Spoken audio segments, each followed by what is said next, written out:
el olor a ajo frito y frijoles frescos, un aroma que durante 30 años había sido sinónimo de hogar y consuelo, ahora flotaba en el aire como un presagio de tormenta. En la pequeña e inmaculadamente limpia cocina de la casa en el barrio de Ipiranga, Paulo, doña Rosa, a sus 58 años, se movía con una lentitud que no correspondía a su agilidad habitual. La luz amarillenta del atardecer de un martes 23 de abril de 2024 atravesaba la ventana y dibujaba en el suelo de baldosas hidráulicas las sombras de la reja de protección, haciendo que la cocina pareciera una celda. Cada olla de aluminio, pulida hasta brillar, estaba en su debido lugar en el escurridor. El mantel de tela, con estampados de girasoles, estaba perfectamente alineado. Era un santuario de orden y cuidado, un esfuerzo diario y silencioso por mantener el caos del otro lado de la puerta. Pero el caos ya tenía la llave de la puerta principal. Doña Rosa acomodó por 10ª vez el bistec a la milanesa en el plato, asegurándose de que la costra dorada estuviera hacia arriba, junto al arroz blanco suelto y la ensalada de tomate picado. El sudor formaba pequeñas gotas en su frente, no por el calor de la estufa, sino por el frío gélido del miedo que subía por su espina dorsal. Un escalofrío que conocía demasiado bien y que siempre se instalaba alrededor de las 7 de la noche. El sonido de la llave girando en la cerradura fue como un disparo de salida. La puerta del salón se abrió con un estruendo, golpeando contra la pared y haciendo temblar el pequeño portarretratos en la estantería que exhibía la foto de un Bruno sonriente, a los 10 años, abrazado a su madre. El Bruno que entró en casa, sin embargo, no tenía rastro de aquel niño. A sus 32 años, era un hombre corpulento. El traje caro de 4.0 reales arrugado después de un día de trabajo como gerente de ventas, la corbata de seda aflojada en el cuello. Sus ojos, normalmente marrones y vivos,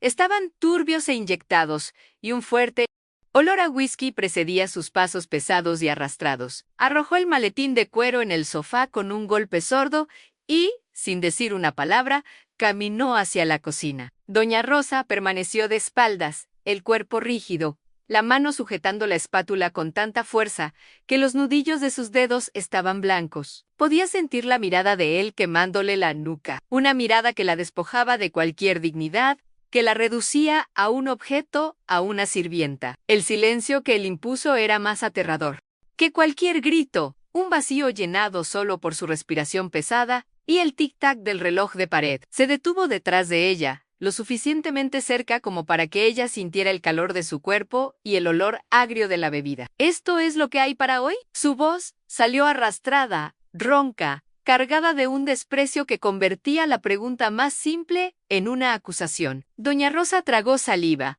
el nudo en su garganta dificultando la tarea de formular una respuesta. Hice tu plato favorito. Hijo mío, bistec a la milanesa, tal como a ti te comenzó, la voz temblorosa, intentando inyectar una normalidad desesperada en la situación. Él la interrumpió con una risa corta y sin humor, un sonido seco y cruel. ¿Mi plato favorito? Tú no sabes nada sobre mí, nunca has sabido. Rodeó la mesa y se sentó, arrastrando la silla con violencia. Acercó el plato y lo examinó como si analizara un insecto repugnante. Con el tenedor, pinchó el bistec, lo levantó a la altura de sus ojos y lo dejó caer de nuevo en el plato con un ruido seco. La salsa de tomate salpicó el mantel de girasoles, una mancha roja y vibrante sobre el amarillo alegre. Sus ojos finalmente encontraron los de ella. La máscara de indiferencia ebria cayó, revelando una furia incandescente que parecía venir de un lugar mucho más profundo y oscuro. Se inclinó sobre la mesa, el rostro a centímetros del de ella, la voz bajando a un susurro venenoso que era 1000 veces más aterrador que un grito. Me mato trabajando todo el día, aguantando a gente idiota, para meter dinero en esta casa, para mantenerte a ti. Y cuando llego, esperando un mínimo de paz, ¿qué encuentro? Esta comida asquerosa, esta cara tuya de víctima. Hizo una pausa, y el mundo de Doña Rosa se encogió a aquel pequeño espacio entre los ojos de él y los suyos. Entonces, pronunció la frase que serviría como detonante, el punto de ruptura que resonaría por días. Con el dedo índice apuntó a su pecho, casi tocándola. Todo lo malo en mi vida. Absolutamente todo comenzó contigo. Eres una incompetente. Fuiste una pésima esposa para mi padre y una pésima madre para mí. La culpa de todo esto es tuya. Se reclinó. El veredicto final dado, dejando que el peso de aquellas palabras aplastara el poco aire que quedaba en los pulmones de doña Rosa Ansí. Esta historia ya ha tocado tu corazón. No olvides suscribirte al canal para no perderte el emocionante desenlace del viaje de doña Rosa. Comenta aquí abajo desde qué ciudad nos estás viendo. Nos encanta saber hasta dónde llegan nuestras historias. Para entender la prisión en la que se había convertido la vida de doña Rosa, era necesario volver atrás, a una época en la que las paredes de esa misma casa estaban impregnadas de esperanza y del olor a talco de bebé. Rosa había sido una madre soltera desde que Bruno tenía 2 años, abandonada por un hombre que prometió un mundo y dejó solo deudas y un vacío. Desde ese día, ella transformó su dolor en un propósito inquebrantable. A Bruno no repetiría la historia de su padre. Él tendría la educación, los valores y, sobre todo, el amor que a ella le habían negado. Se desdobló en 3 trabajos: limpiaba oficinas de madrugada, cosía para las vecinas por la tarde y vendía pasteles caseros los fines de semana. Sus manos, antes suaves, se volvieron ásperas y callosas, un mapa físico de sus sacrificios. Cada centavo ahorrado no era para un vestido nuevo o un pequeño lujo, sino para la mensualidad del mejor colegio del barrio,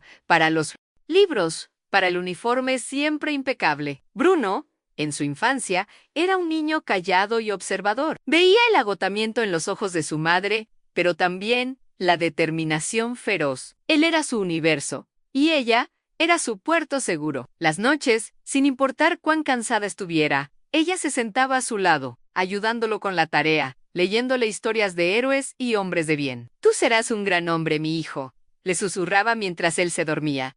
«Un hombre de corazón bueno». Ella depositó en él todos sus sueños rotos, todas sus esperanzas de redención. Creía firmemente que el amor incondicional y una educación de calidad eran la fórmula para forjar un carácter noble, un escudo contra las amarguras del mundo. No se daba cuenta de que, en su afán por darle todo lo material que ella nunca tuvo, estaba plantando, sin querer, la semilla de un derecho adquirido, una expectativa de que el mundo, y especialmente ella, le debía algo. La transformación de Bruno no fue súbita, sino una erosión lenta y cruel del niño que fue. Comenzó en la adolescencia, cuando empezó a sentir vergüenza de la sencillez de su madre frente a sus amigos de familias adineradas. Luego, en la universidad, financiada con un préstamo que Rosa avaló con su propia casa, el dinero se convirtió en su nuevo lenguaje. Consiguió un trabajo bien remunerado justo al graduarse, y el poder financiero lo embriagó. Las primeras señales fueron sutiles en comentarios sarcásticos sobre la decoración anticuada de la casa,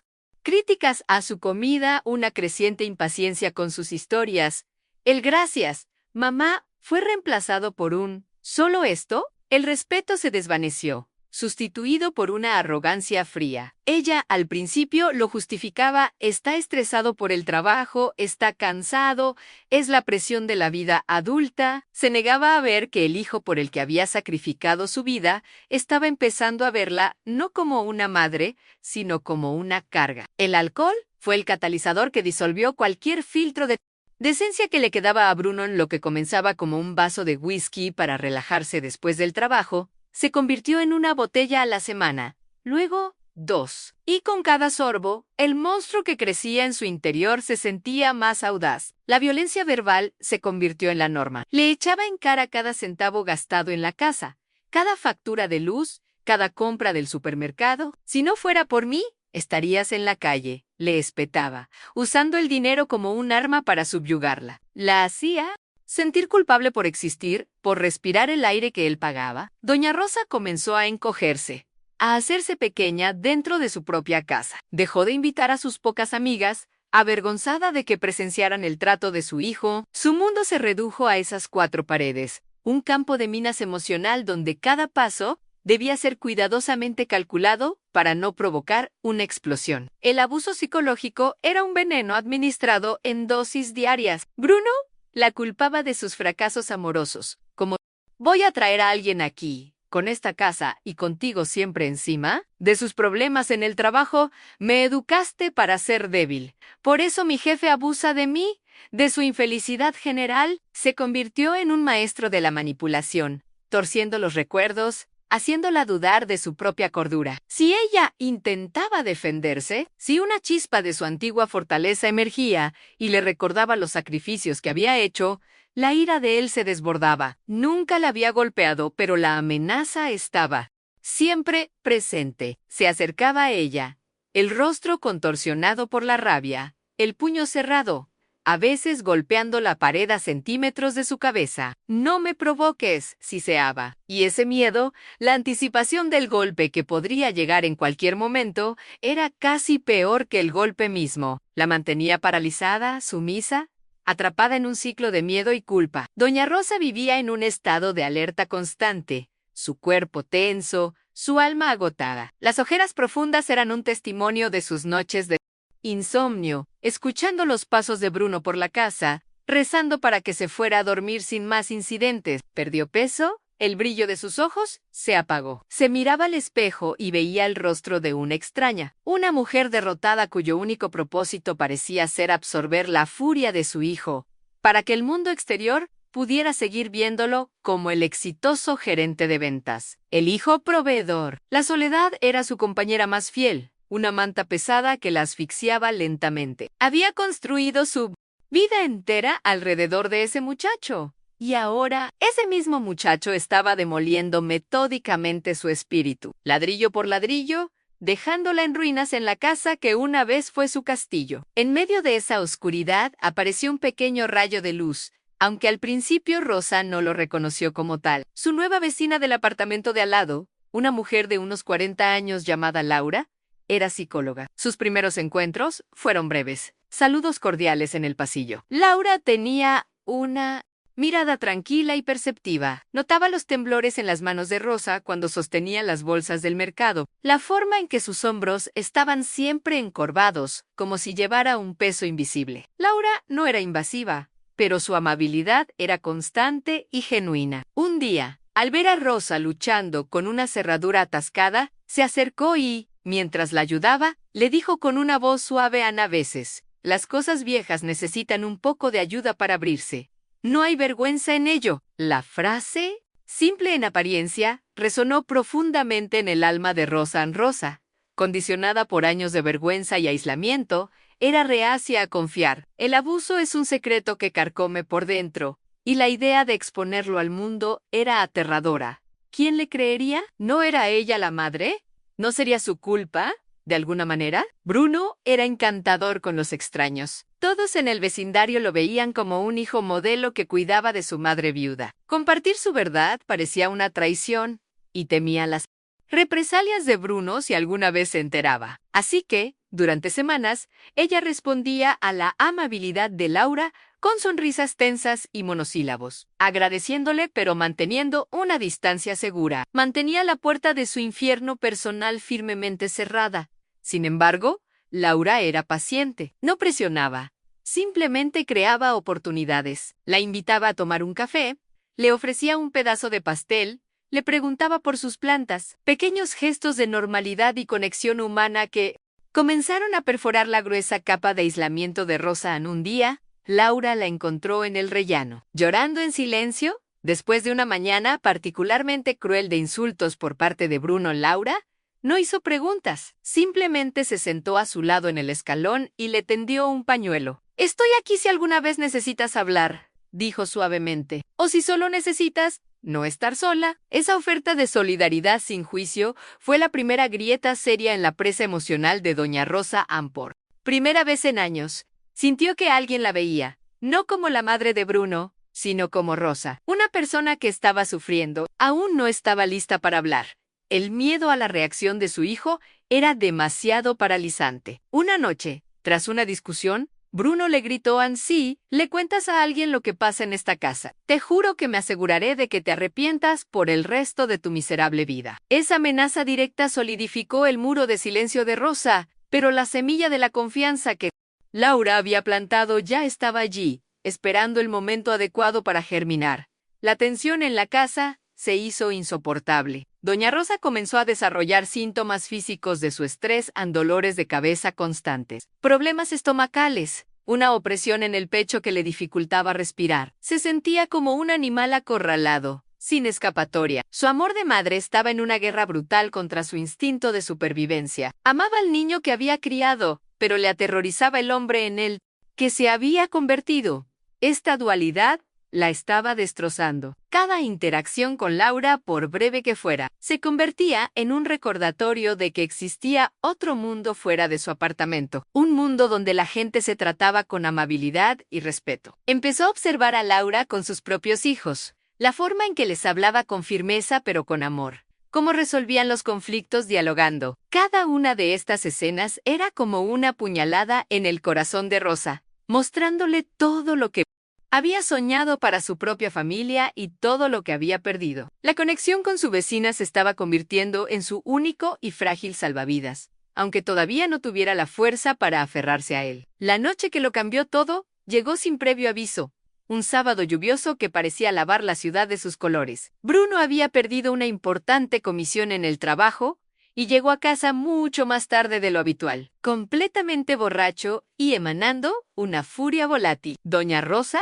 que había pasado la noche en vilo, lo escuchó entrar, dando un traspié y rompiendo un jarrón en el pasillo. Corrió hacia él, el instinto maternal superando momentáneamente al miedo. ¿Estás bien, hijo? Él la apartó con un empujón que la hizo tambalearse. ¡No me toques!, rugió. Sus ojos estaban desquiciados. Se dirigió al salón y su mirada se posó en la estantería, en la única fotografía que Rosa conservaba de sus propios padres, un recuerdo en blanco y negro de un tiempo más feliz. Con un grito de rabia ahogada, la tomó y la estrelló contra el suelo. El cristal se hizo añicos, esparciéndose por el suelo como diamantes rotos. Para Rosa, el sonido no fue de cristal rompiéndose, sino de su propio corazón haciéndose pedazos. Ese acto de profanación fue el punto de quiebre. Ver los rostros sonrientes de sus padres pisoteados entre los cristales rotos encendió algo dentro de ella, una furia fría y lúcida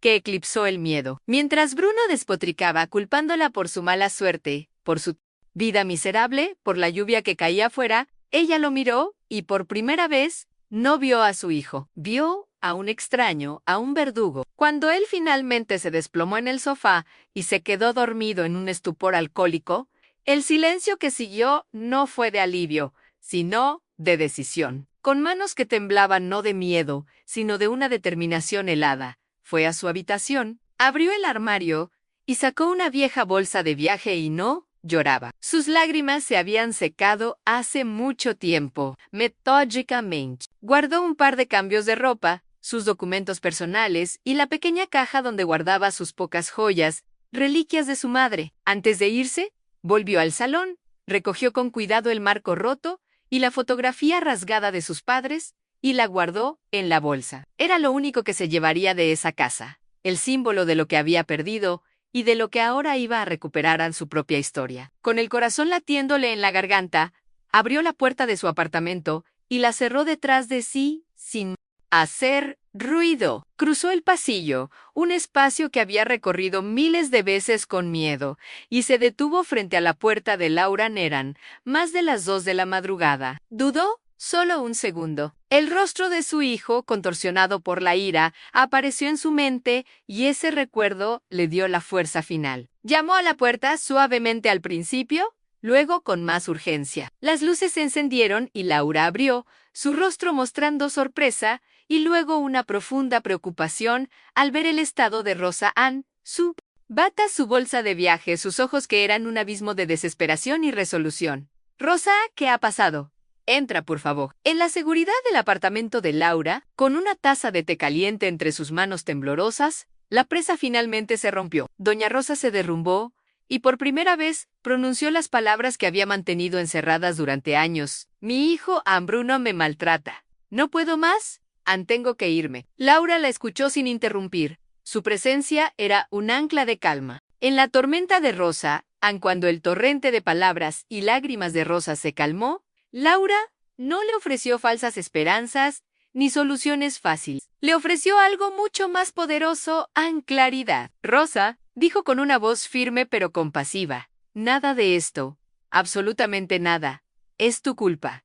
El abuso es una elección, y Bruno es un adulto que elige ser violento y cruel. Tu amor no lo causó, y tu amor no puede curarlo. No lo criaste para que fuera así. Lo criaste con todo el amor que tenías. La persona en la que se ha convertido es el resultado de sus propias decisiones, no de tus fallos como madre. Cada palabra de Laura era como un bálsamo en las heridas abiertas del alma de Rosa a la culpa. Esa pesada capa que había llevado durante años comenzó a disolverse. Tú no eres la causa de su ira. Rosa, solo eres el blanco más fácil y cercano. Impulsada por esta nueva y liberadora perspectiva, la determinación de Doña Rosa se solidificó como el acero. El miedo seguía ahí, un zumbido sordo en él. Fondo, pero ahora estaba dominado por un instinto de supervivencia y un emergente sentido de autoestima. «No voy a volver», dijo. Su voz sorprendentemente fuerte. «Ann, no puedo». Laura asintió, su rostro lleno de apoyo. Abrió su ordenador portátil y buscó en Internet. «Hay lugares seguros, Rosa, en refugios para mujeres que han pasado por lo mismo que tú. Ann, no estás sola en esto. Te ayudaré a llamar por la mañana». Por primera vez en más de una década, Doña Rosa vio un futuro, uno que no estaba dictado por el miedo a los pasos de su hijo o al sonido de una puerta al abrirse.